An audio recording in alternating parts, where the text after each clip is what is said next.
네, 반갑습니다. 오늘 킹덤 스토리 2-1의 2단원 하나님 나라와 다윗 언약 6과 영원한 나라를 세울 약속에 대해서 함께 살펴보겠습니다. 오늘 본문 말씀은 사무엘하 7장에 있는 내용이고요. 7장 16절 말씀을 중심 구절로 해서 한번 살펴보도록 하겠습니다. 첫 번째로 하나님의 집을 짓고자 한 다윗에 대해서 한번 살펴보겠습니다. 다윗은 법궤를 예루살렘으로 메어 올립니다. 그리고 자신을 위한 왕궁도 짓죠. 그래서 이제 다윗은 왕궁에 살고 있는 것입니다. 그런데 왕궁에 살면서 다윗은 한 가지 걸리는 것이 있었습니다. 모든 것이 다 이루어진 것 같은데 그건 바로 하나님을 상징하는 법궤입니다. 자기는 이제 왕궁에 살고 있잖아요. 너무나 좋은 집에 살고 있는 것 같아요. 근데 하나님을 상징하는 그 법궤, 언약궤가 너무나 초라한 것에 있는다는 생각을 한 것입니다. 초라한 장막에 있는 언약궤를 본 것이죠. 그래서 다윗은 하나님을 위해서 집을 만들 생각을 하는 것입니다. 그리고 그것을 나단에게 이야기를 합니다. 나단도 이것이 너무나 좋다, 너무나 멋진 계획이다 라고 답을 해줘서 그래서 나단과 함께 그것을 실행하려고 하는데 하나님의 생각이 좀 달랐어요. 하나님은 나단을 불러서 나단에게 말씀하십니다. 그거 하면 안 된다 라고 이야기를 하십니다. 다윗이 하나님의 집을 짓는 일을 못하게 막으십니다. 너무 멋진 계획이어서 나단도 선뜻 동의했던 계획인데 하나님은 왜 그 계획을 막습니까? 하나님은 다윗의 그 생각이 하나님을 어떤 자신의 생각, 인간의 생각 그 범위 안에 가둔다라는 것을 말씀하신 것입니다. 그래서 다윗의 계획을 맡고 있는 것입니다. 그리고 다윗의 생각에는 자기는 왕궁에 살고 있고 하나님은 초라한 장막에 살고 있으니까 하나님도 더 근사한 집에 살아야 된다라고 생각을 한 것입니다. 이것은 정말로 하나님을 모르고 생각하는 것입니다. 하나님이 어떤 분인지 모르는 것입니다. 하나님은 하늘들의 하늘이라도 하나님을 닮을 수 없는 것입니다. 다윗이 하나님을 위해서 뭔가를 해야 한다라고 생각하는 그것이 잘못됐다는 것입니다. 하나님이 어떤 분인지를 먼저 알아야죠. 하나님은 오히려 다윗의 집을 짓겠다라고 약속을 해주십니다. 다윗의 어떤 계획이 하나님의 계획보다 더 앞서 있기 때문에 하나님은 그것을 막고 있는 것입니다. 그리고 다윗이 성전을 지을 수 없는 이유를 하나 더 이야기를 해주시는데 그것은 11절에 나오는 말씀처럼 아직 그 가나안 땅에 온전한 평화가 임하지 않았기 때문이다. 가나안 땅의 온전한 안식이 아직 오지 않았기 때문입니다. 아직 전쟁을 해야 될 것이 남아 있습니다. 그래서 약속의 땅에 안식과 평화가 올 때에 하나님께서는 성전을 만들라고 하실 것입니다. 하나님을 위하여서 하나님의 집을 짓겠다는 다윗이었지만 그러나 그 다윗을 위해서 하나님은 다윗의 집을 지어주시겠다라고 약속을 해주시는 것입니다. 두 번째로 보면 그의 나라를 견고하게 하리라 라고 제목이 되어 있습니다. 하나님은 다윗의 계획을 막고 있습니다. 오히려 더욱더 놀라운 약속을 해주십니다. 다윗의 집을 세우겠다는 약속, 그의 나라를 그의 나라 왕위를 견고하게 해주시겠다 하는 약속, 이 약속을 일컬어서 다윗 언약이다라고 부르고 있습니다. 우리가 여기서 생각해야 될 것이 바로 언약입니다. 성경을 일컬어서 언약의 책이라고 부르죠. 그래서 구약과 신약으로 나누고 그리고 또 행위 언약과 은혜 언약으로 나누기도 합니다. 이 성도는 이 언약이 무엇인지 꼭 알아야 합니다. 언약을 무엇인지 알기 위해서 참고적으로 철회할 수 없는 하나님의 은혜, 언약이라는 책, R.C. 스프라울이 기록한 책인데요. 요거 참고하시면 되겠고요. 그리고 웨스트민스터 신앙 고백서 7장을 또 참고하시면 되겠습니다. 이것을 위해서 웨스트민스터 신앙 고백서 해설이라는 제목의 책, 로버트 쇼가 지은 건데요. 이것도 참고하시면 될 것 같습니다. 간단하게 요약을 하면 하나님께서 창조를 하시고 아담과 행위 언약을 맺으셨다는 것입니다. 행위 언약이라는 것은 그 행위를 통해서 언약을 지킨다는 거죠. 아담은 그 행위 언약, 그 언약을 지킬 능력이 처음에 주어졌습니다. 하나님께서 그 언약을 지킬 능력도 주신 거죠. 그러나 아담이 실패하고 하나님은 그 실패한 아담과 그 후손들에게 더 좋은 언약을 주셨다. 그것이 은혜 언약이다라는 것입니다. 받을 자격이 없는 사람들에게 선물로 주신 언약이 은혜 언약이죠. 구약 성경에 보면 아담과 다시 맺은 언약, 그리고 무지개 언약, 아브라함 언약, 시내산 언약, 다윗 언약, 새 언약 이런 것들이 은혜 언약인 것입니다. 하나님은 이 은혜 언약을 통해서 자기 백성들에게 은혜 베풀기를 원하시고 자기 백성들을 하나님의 소유로 삼고자 했습니다. 하나님의 소유가 된다는 것은 우리의 가장 큰 위로가 된다는 것입니다. 첫사람 아담이 실패한 그 행위 언약을 완성해야 되는데 그 완성을 위해서 하나님께서는 자기 아들 독생자 예수 그리스도를 보내셔서 그 행위 언약을 완성하시고 그리고 우리에게 그 완성된 은혜 언약 속에서 세례와 성천을 통해서 그 언약을 확신하도록 합니다. 이것을 이제 웨스터민스터 진한 고백서나 언약이라는 책을 참고하시면 되겠습니다.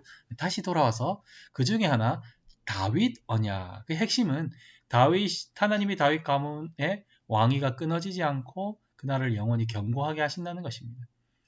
그리고 이는 다윗의 후손으로 오시는 예수 그리스도께서 이루실 영원한 나라를 내다보게 한다는 것입니다. 이런 의미에서 다윗 언약은 어떻게 보면 일방적인 은혜 언약이다. 이렇게 말할 수 있겠습니다. 그리고 하나님께서는 그 언약을 주시는 동시에 조건을 조금 붙이는데 그것이 무엇이냐면 이걸 해야 된다 이런 개념이라기보다는 은혜 언약을 받은 사람들은 어떻게 살아야 되는가인 것인데 그들은 은혜 언약을 은혜로 받고 은혜 안에서 살아야 되는데 만약에 다윗과 그 후손들이 죄를 범하면 어떻게 된다는 것이죠. 하나님께서는 징계하시겠다라고 말합니다. 14절 말씀에 보면 사람의 매와 인생의 채찍으로 징계하겠다는 내용입니다.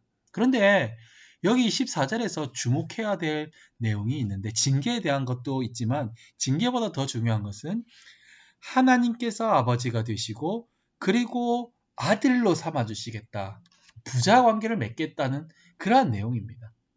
성경에서 부자 관계를 맺었다는 것은 무엇입니까?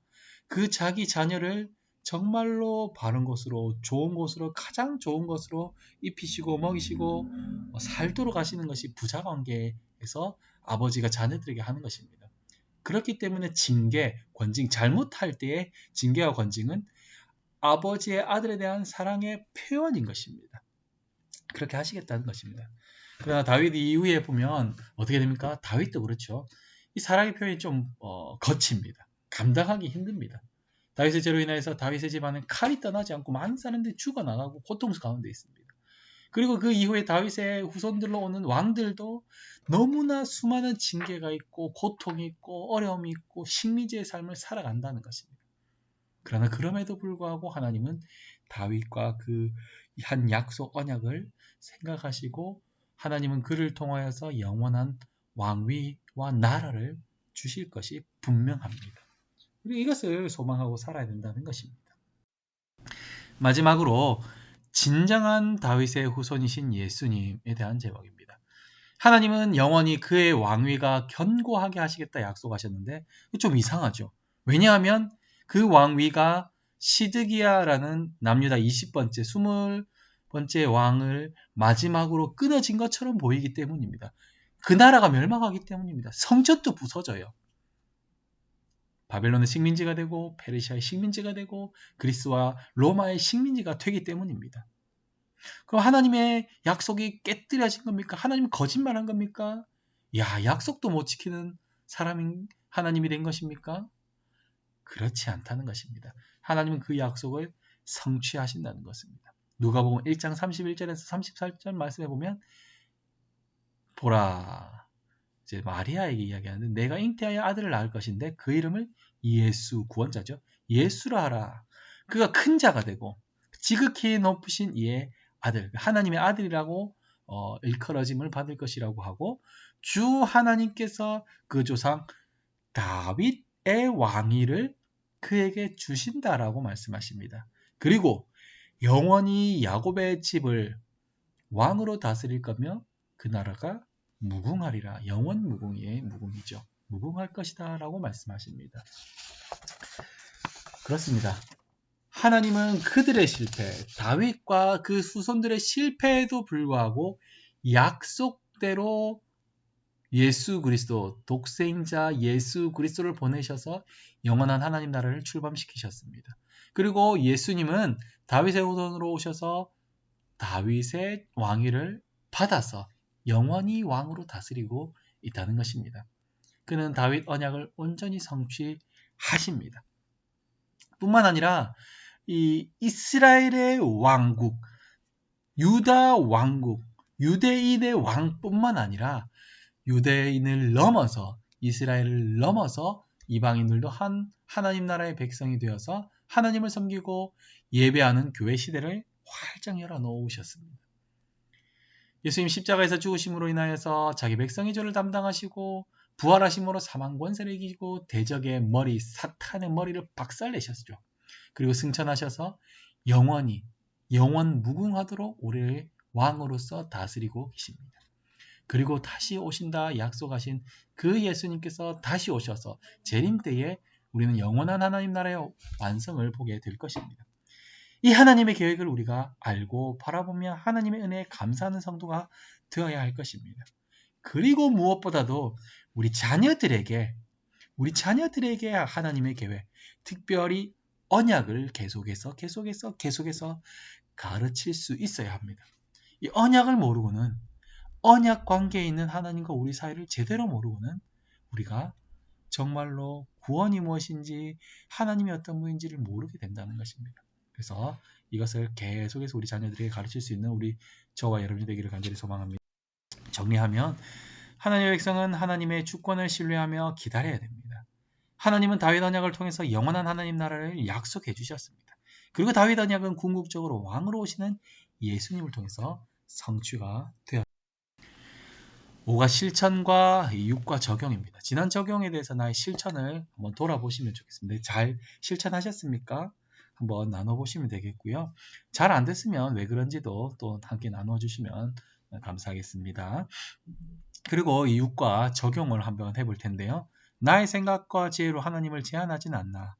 나의 열정과 공로사상 때문에 하나님의 계획보다 내 계획이 앞섰던 적은 없는가? 한번 생각해 보시고 하나님의 주권과 하나님의 그때를 온전히 신뢰하면서 잠잠히 믿음으로 기다리려면 내가 어떻게 해야 되는지에 대해서 한번 나눠보시면 좋을 것 같습니다. 그리고 이번 말씀을 통하여서 내게 적용할 구체적인 실천이 무엇인지도 한번 나눠보면 좋을 것 같습니다. 함께 우리가 이것을 통하여서 다윗 언약을 바르게 알고 언약을 제대로 아는 우리 교사들, 부모님들, 우리 자녀들이 될 수 있기를 간절히 소망합니다.